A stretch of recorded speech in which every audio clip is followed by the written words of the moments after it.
Salutations all, this is Juiciest Slice, here to talk about what I consider a weird film, 1980's notorious grindhouse cavalcade of murder, the unbelievably gory character study, Maniac. Thank you to anyone taking the time to check this out, I deeply appreciate it. So what do you get when you mix a deep dive into the psychological makeup of a twisted man with some slasher and stalker elements? In more recent years you get the remake, an interesting film in its own right, a rare feat for modern remakes and maybe one worth returning to in a future video. But if you look to the beginning of what would come to be known as the Greed Decade, you get this indelible cult classic, the much-maligned Maniac. Directed by low-budget horror director and current CEO of the Blue Underground Entertainment Company, William Lustig, from a screenplay written by C.A. Rosenberg and Joe Spinell, from a story by Joe Spinell, the film stars the irrepressible Joe Spinell as the ignominious maniac, gorgeous actress, model, and singer Carolyn Monroe as the lovely object of the maniac's affection, former horror film actress Rita Montone as the unfortunate hooker. She appeared in Bloodsucking Freak, so she has cred. Practical special effects extraordinaire Tom Savini and his original nose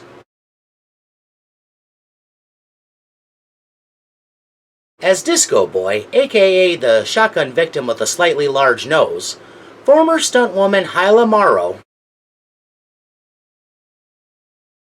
as Disco Girl, actress Kelly Piper as the unluckiest nurse ever, former adult film star and current sexologist, I think she's qualified, Sharon Mitchell as nurse number 2, and retired Golden Age porn actress Gail Lawrence as Rita. If it feels like Joe Spinell's name came up excessively, it's warranted. The film was essentially his brainchild and he was paramount in every level of production. By all accounts, he had a good, healthy, and loving relationship with his mother, who even appeared with him in another film I may cover down the line, The Last Horror Film. But here he seems to have been bound and determined to tell the story of a man turned into a monster by his mother's cruel mistreatment. But in New York City, Maniac opens under the cloak of darkness as a mysterious figure uses coin-operated binoculars to spy a couple sleeping on the beach under the stars.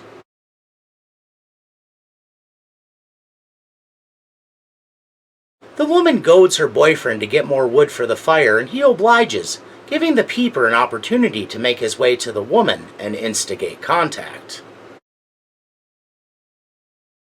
When he rests his gloved hand on her shoulder, she assumes it's her boyfriend having returned, only for the maniac to violently slice open her throat. Next up, the boyfriend gets garroted, overpowered by the bulky figure as the thin wire slices into his throat. Cut to Frank Zito, snapping awake, screaming and wailing as if from a nightmare. Wide eyes bulging, staring around the small begrimed space. Pale, sallow skin drenched in sweat.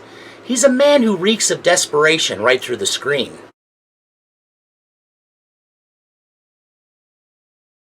This rather repulsive, unhealthy-looking fellow, through his very appearance and unnerved bearing in this unguarded moment, reveals his tortured psyche.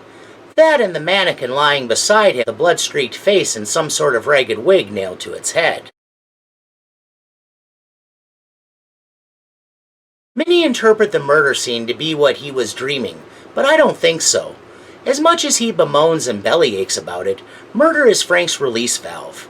I believe the attack was real, evidenced by the sort of minutia unlikely to appear in his dreamscape. I believe his nightmare had more to do with what drove him to murders like that of the couple on the beach, the abuse he endured in the past, which I'll return to later. Frank's candlelit environment is stale, stuffy, and secluded, crammed with odd decor, mannequins, and most importantly, bad memories. It's a perfect analogy for his cluttered, disordered mind, a squalid, dingy mess. Ironically, he's the building super. I don't even want to ponder how long I would put up with cold water or no heat before contacting him. There's an altar to a woman we can presume is Frank's mother. Perhaps insight into his desire to escape his cluttered and twisted mind, he quickly dresses, revealing a roadmap of horrific scars on his chest, and departs like a death-bringing leukemia cell free to metastasize into the bloodline of the city. What's soon revealed is that in a metropolis so vast, Frank is just another anonymous nobody. Like any other man with the collar of his jacket pulled up, his cap pulled down, and sunglasses hiding his eyes. There's no sense he's a total scumbag, an aberration, that he's havoc and death personified. As aimless and unfocused as he presents himself to the world at large, every instant Frank is in public, he's seeking opportunities to fill his sick desires. He's hunting. Drawn to where he can satisfy his desires, he leeches his way to the seedy underbelly of the city, Times Square.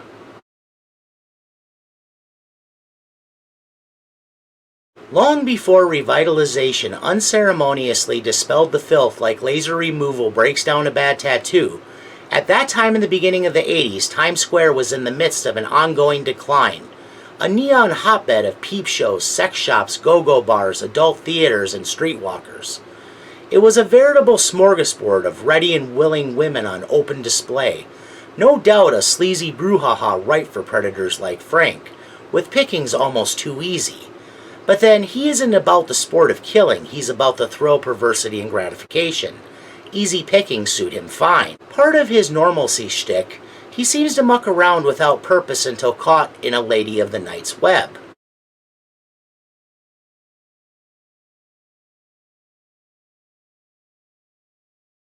A no-nonsense type who views her trade in practical terms, she doesn't have a clue the mistake she has made, and only wants to provide her service so she can go home. Nor does Frank give her a hint as he pays for a hotel room with amenities, i.e. a color TV. When they reach the room, he asks her to model, and she obliges. She begins to strip seductively, and he tells her to keep her clothes on. They begin fooling around, only for Frank to prove impotent, regretful, or more likely apprehensive about the type of brutal lust about to overcome him, and he turns away. Wanting to earn her pay and get on her way, his companion gives encouragement, which leads Frank's rough side to surface, much to her approval. Only the slap and tickle gets rougher than she bargained for when suddenly he is on top and choking her. There is a long-held conviction by detractors of knife-kill horror, what evolved into the slasher subgenre, that by utilizing the point-of-view perspective such films seek to make audiences relate to, and in some way complicit with the killer. Contradicting that criticism, here the audience is put squarely in the position of the victim. We agonize along with her as he throttles the life from her body and she struggles unsuccessfully to free herself from his grasp. The whole time, like her, we are forced to look into his crazed eyes. Cross-cutting between her face and that of another woman who looks suspiciously like his mother.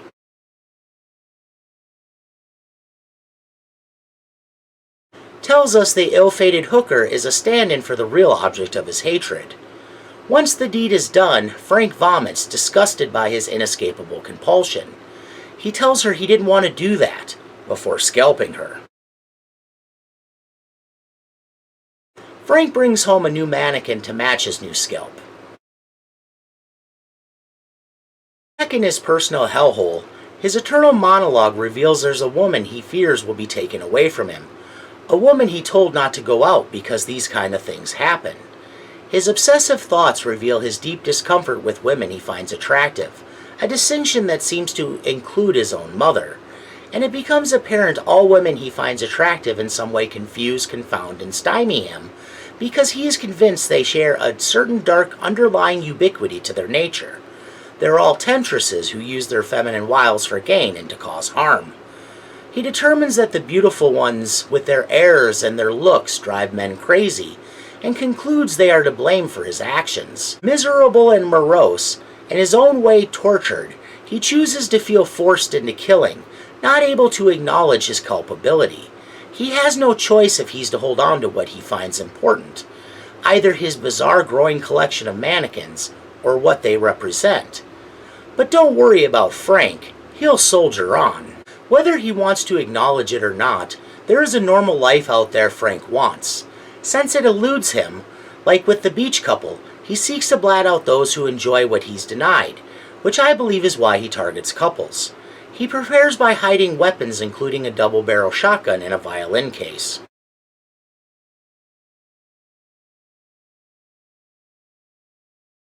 Once again on the prowl, Frank drives around Brooklyn and the Queens area until he comes upon a couple driving away from a disco. He follows them to where they park beneath the Verrazano Narrows suspension bridge. When they move their salacious activities to the back seat, Frank closes in. Disco girl catches him peeping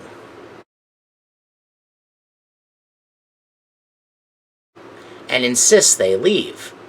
Disco boy is reluctant but acquiesces, returning to the driver's seat. In one of the most gory and brutal kills, when the headlights come on, Frank is revealed to be waiting in front of the car and immediately dashes up onto the hood, where he drops to a knee to aim the shotgun and blast Disco Boy's head into bloody, splattery confetti. Image your YouTube would send the dogs of hell down upon me for showing. Out the following day, a chance encounter with a child on a bike in Central Park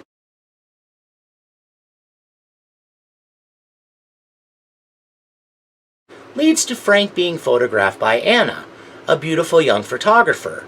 Frank pursues Anna and without making contact is able to see her address on the tag on her bag, ultimately leaving her alone for the time being.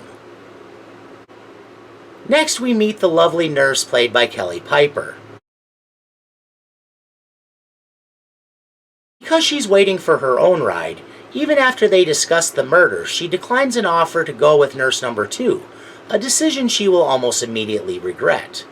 Lurking on the periphery, Frank appears. To her misfortune, the nurse's ride does not. Too antsy to wait around, she decides to vamoose, a big mistake. Casual as ever, Frank pursues, keeping pace. With news of the killer's brutality so prevalent in the media, as she heads down the sidewalk, it's apparent she's very aware just being out alone puts her in serious peril, and she's menaced by the notion, forcing her to make another bad decision. With no other viable option, she descends into an empty subway station. Not yet realizing her choice has increased her confinement exponentially, she continues to the turnstiles. It's fitting that she's filmed behind bars because in her attempt to flee, she has managed to cage herself with something much worse than a wild animal. She struggles to insert coins as Frank descends the steps, only just able to keep ahead of him.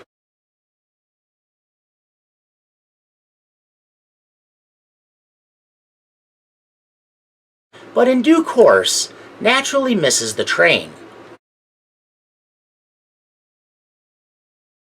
Now isolated underground, her terror rises as the fear she's trapped with a possible degenerate really takes hold. Whereas she is worried she's in actual danger, we know all too well the true extent of the jeopardy she's in, and it's impossible not to be scared for her. Galvanized to action, evasion seems her only option, and we want her to somehow escape as she progresses deeper into the subway station. This sequence pulls all the right strings. Between cuts and proximity, it builds almost unbearable tension and suspense as it races towards an inexorable crescendo. Exquisitely timed and paced, we're really sweating for her by the time the nurse reaches the bathroom stall, and her fear peaks before Frank's trickery convinces her she's gotten away. But we know better. A terrific jump scare. Her instant of relief climaxes with Frank bayoneting her through the middle, chastising her as he steals her life, in the end reducing her to but another scalp for his collection. Later on, as Anna is developing her photo of him, Frank coincidentally knocks at her door, and she immediately recognizes him as one and the same. You're probably thinking Anna is in for it now, But that's where this film gets even weirder, as Frank proves surprisingly charismatic. He turns out to be an adept conversationalist, adopting an air of erudite confidence, and rather than immediately seeking to conquer her as his next victim, charms her. They end up debating art and whether or not the artist can always possess their subject. Of course, Frank believes they can, while Anna does not. He tells her he's a painter, and without reason not to trust, she believes him at face value. This leads to her accepting a dinner date. This excursion to a nice restaurant culminates in a rather awkward exchange when Frank tells Anna she's the most beautiful woman he's seen since his mother, at which point he's a little too readily able to produce a photo of his mother from the inner pocket of his jacket. Anna takes this possible red flag good-naturedly and appears tolerant. He tells her he lived with his mother in Queens but lost her to a car accident. Is this explanation of his mother's death the truth? I'll get to that shortly. Although he could stalk her and wait to strike until she's susceptible, he instead, as if vetting a potential partner, attempts to court Anna, and she's open to the possibility. Giving the barest hint of his true nature, after Frank alludes to his potential jealousy by making light of it, Anna even insists he come to the photo shoot she invited him to, having no idea as someone who prizes beauty she is Frank's antithesis, nor how dangerous inviting him into her world will prove. When at the photo shoot, perhaps feeling ignored and, as he predicted, by natural extension jealous,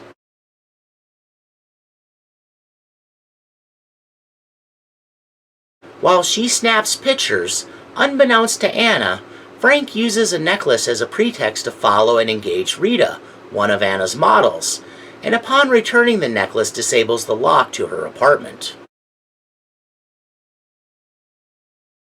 After Rita enjoys a bath, Frank strikes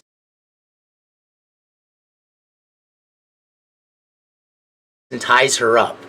At this point he is completely unhinged, unable to distinguish Rita from his mother.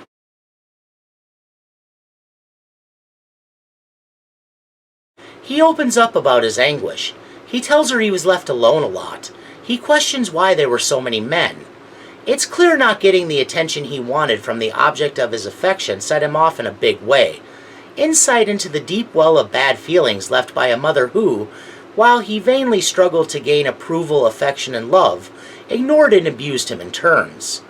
He babbles more craziness at her, telling her he will always keep her, and then takes a switchblade to her, adding yet another scalp to his collection.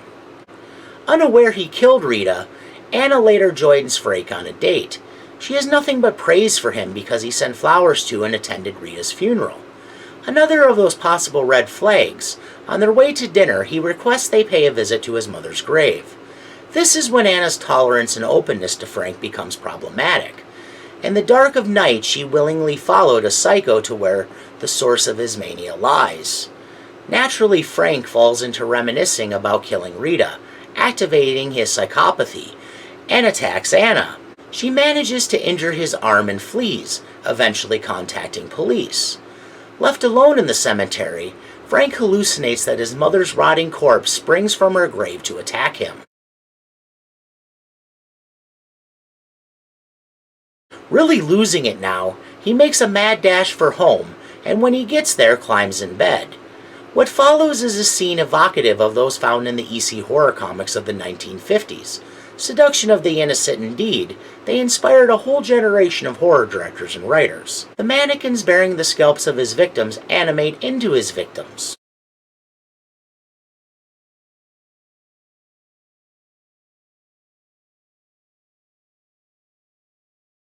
And in a zombie-esque frenzy, dismember Frank with his own weaponry. When the cop shortly thereafter bursts through the door,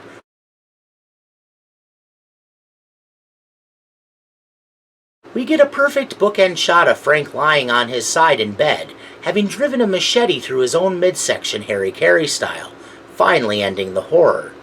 Only for the police to step away and his eyes to spring open in the final shot. So what's the rub? What is this film getting at in its intensely overwhelming, grotesque, and over-the-top way? At the time of release, the famous film critic Gene Siskel made it one of his dogs of the week. His equally famous cohort Robert Ebert claimed he walked out of a showing after only 20 minutes, judging it irredeemable. While in his book Horror Films of the 1980s, published in 2007 by McFarland and Company, John Kenneth Meare views the film in a far more positive light, writing, "If critics hate this movie, it's no doubt because it's powerfully realized. It has an impact." A good point that I think can't be overlooked. He goes on to conclude, "As a carefully constructed film, Maniac requires that the audience comes to its point of view, and understand that while the movie concerns vile, horrible things, it is not, in final analysis, a reflection of that material." I agree with Meare's assessment. With the critical shellacking it took, there's little doubt this film suffered from critical bias. But was it completely unjustified? Between the ultra-violence and gore, it is understandably offensive, but there was another aspect maybe even more damning. In the end, for all its grotesqueries and hyperbolic nature, Maniac might represent something all too real and an uncomfortable or even painful subject for many. It is no secret Frank is a victim of neglect and abuse at the hands of his mother. This mistreatment from a much-beloved but also very hated figure seemed to have caused a dichotomy of feelings that developed into an outright split in his psyche. As much as he wants to honor and please his mother, he also wants to murder and scalp her. Because he can't, all women are fair game, since any woman with very little provocation can trigger his psychopathy. His hatred for women is so all-consuming, even the possibility of reciprocated feelings from a beautiful woman like Anna isn't enough to stem the need to kill. His dysfunction is so enormous that his perception rarely matches reality. No woman, no matter how pure or innocent, could survive his scrutiny and judgment. Anna's openness to him, despite his deficiencies and peculiarities, was perhaps Frank's one refuge, his lone chance to escape his mother by experiencing love from a woman who doesn't also harm him or set him off by being what he would term a whore, only for Mommy Dearest to reassert herself when compulsion forced him to inexplicably take Anna to her gravesite. The problem is that no matter what, in the end, Frank views women in the same hateful way. The scars run too deep, old pains are too present. Frank is so all-consumed there is no escape. We see Frank form instant negative impressions as his image schema of women. It is clear the more they remind him of his mother, the more the wretched man is drawn to them, which inevitably ends with his psychopathy being triggered when the stereotypes he holds, whether proven true or not, cause him to condemn his victim. Even Anna, who seemed to elicit a more positive side, could only delay the inevitable. Frank is so deeply prejudiced against women, in the end even the part of him that desperately wants to be loved is powerless before his hatred. The scars from the wounds inflicted by his mother's abuse might be long healed, but the wounds she caused in his mind still bleed. Anna is laudable for her capacity as a human being. Played impeccably by Carolyn Monroe, she's non-judgmental, open, and kind. Considering some of the flicks she ended up in during the 80s, I have to wonder what Miss Monroe's management was thinking, but it sure worked out for fans of low-budget slashers. In regard to Anna, she was attracted to Frank because he presented a compelling caricature of himself. He was confident and met her on her level, never acting in any way like he was obviously out of her league. I think his self-assured attitude made her overlook the red flags because she respected his trueness to himself. The whole time unaware of the fine line she was walking, she was oblivious to the fact that her every move was under scrutiny, and a misstep could antagonize Frank's monstrous side into action, which is what happened when her distraction with work led to Rita's murder. Not exactly a normal person due to her exceptional looks, Anna has maybe experienced too much acceptance to understand someone like Frank, a man who has suffered a lifetime of rejection, beginning with the woman who birthed him. So Anna judged Frank on the initial terms he presented, and was intrigued enough to go along. Since Frank can be so equable, outright genteel and cordial, she isn't a fool for falling prey to his wiles. Because it's only when his rage is triggered that he goes from livid to infuriated, faster than a Lamborghini goes from 0 to 60. In a moment of stability, he can play the part of a relatively normal person masterfully. In this way, he's a man of black and white extremes. The Dr. Jekyll side of his personality is charming and suave enough to draw the beautiful woman. The Mr. Hyde side ultimately has no choice other than to kill, because the idealized perfection Frank seeks doesn't exist in a real person, and eventually those pedestalized fall. Even director William Lustig questions the believability of Frank's charming side, but I see it as an extension of expectations put upon him by his mother. He was probably forced to maintain certain decorum, and it became part of his mask of normalcy. Don't be fooled. Even though when unobserved in his lair he's a disgusting loaf, grimy and gross and planning disgusting things, with a little notice to spiff up, at any time he can be the gentlemanly charmer garbed in a suit. It suggests a carefully crafted facade he has allowed to slip more and more since his mother's passing. I question whether she actually died in a car accident, or if that's just Frank's explanation as he commits the sort of crimes that actually took her. Deceit is second nature to him, so he's not a reliable source of truth. As a prostitute, she led a high-risk lifestyle, and the possibility seems all too real a bad encounter with a trick was her real ending. It could also explain the overwhelming nature and dichotomy of Frank's emotional derangement, his obsession with her not going out. Frank agonizes over the headlines and news reports of his crimes, and emotionally laments that he doesn't want to do these things, yet he still goes out. Why? Because killing has become a need. It is the release that gives him respites from his tortured mind. As these respites get briefer, the more he must kill. The relief from killing helps him feed into his delusions about his mother, because after he kills, his harsh feelings towards her soften for a time, until another woman, or headline, sets off the monster inside him. In contrast to his reaction to his dastardly headlines, the grandstanding nature of his murder suggests a deep desire for attention, and based on how little he can handle being overshadowed or ignored, demonstrates how truly disregarded he felt, and how much he yearned for even negative attention. Cry and complain though he might, part of him loves that he has the whole city in his thrall. He's a mission-oriented lust killer feeding on his own infamy, while refusing to acknowledge how much it gratifies him. Despite his apparent sloppiness and impulsiveness, he's an organized serial killer. Because he has pre-planned and practiced his methods, he's able to diagram murders on the fly, or take a more prolonged stalking approach. As he escalates, he goes for higher priority victims, ensuring greater law enforcement interests, reflecting either his egotism or disengagement from reality. I believe the latter. The era in which this film was made was fraught, but none of that matters much in this one.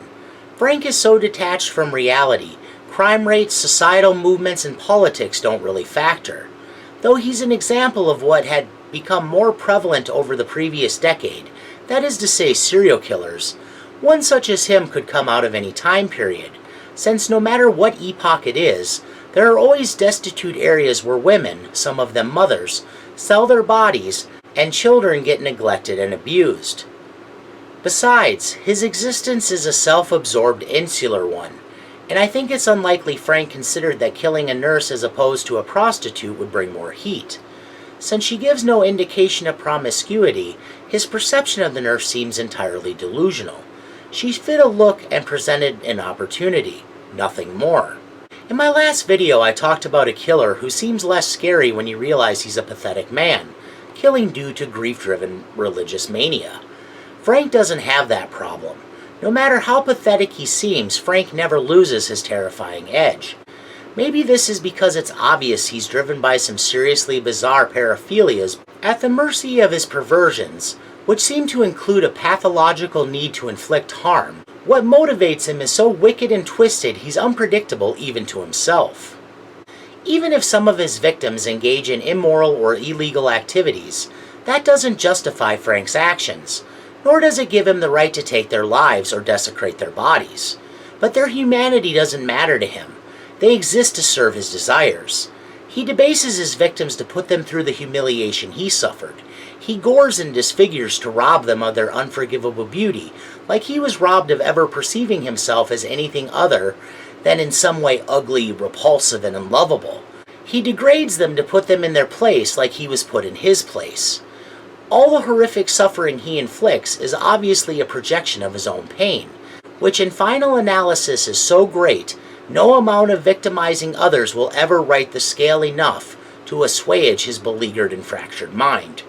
Frank is a victim, to be sure, but emerges as a worse victimizer, one ultimately undeserving of any but the barest sympathy, and that's reserved for the child that suffered so continuously he was systematically warped into an abomination. Despite having avant-garde practical gore effects for the era, Maniac was maybe ahead of its time by putting forward a killer with a human face and a realistic, traumatic background. Frank should be in the pantheon of great slasher villains, but is little more than a footnote. Why? Faceless slashers dominated the decade, and if they did have a face, they had better come equipped with pithy quips and puns in the form of one-liners. It may also be a matter of taste. Henry Portrait of a Serial Killer treads much of the same ground, and also managed to deeply offend audiences, but is generally deemed the superior effort. I consider them of a kind and don't judge further, seeing the value in both. This film might also have something to say about the class system, the difference between the haves and the have-nots. Frank grew up in a bad neighborhood and reflects the gritty grimness of his environment. Anna was likely raised in a far nicer one, allowing her greater opportunity and positive reinforcement. Frank did what he could and became the super in the building in which he lives. Anna followed her dreams and became a photographer. How so long as such a divide exists, even those who grew up on the proverbial right side of the tracks will be subject to dangers from the wrong side. Just ask the nurse or Rita. But maybe this is stretching too far beyond the intended underlying message of a sordid horror film chock full of grisly kills. Is it worth a watch? If you've listened to this point, I think you know if this is the kind of flick you're interested in, so I'll leave it up to you. I would encourage fans of grindhouse cinema to check it out. If you would like to give it a watch, as of July 2022 it's available for free on Tubi. Well, that's about it. Thank you for humoring my ramblings. Please share any refutations, opinions, accusations, japes, or other ideas in the comments below. I want to give a special thanks to the horror geek Mike Bracken for being the very first person to check out my inaugural video. It means a lot. Not to say I don't appreciate everyone who gave it a watch, because I definitely do. Thank you all. Please join me next time when I begin a new series called Finally Explained, in which I will posit film theories that attempt to rationalize answers to those niggling questions horror movies leave with us. The first entry, I'll be delving into how it might have come to pass that our favorite cannibalistic family, the Sawyers, managed to evade detection following the events of the Texas Chainsaw Massacre. And just remember, I warned you not to go out. Bye now.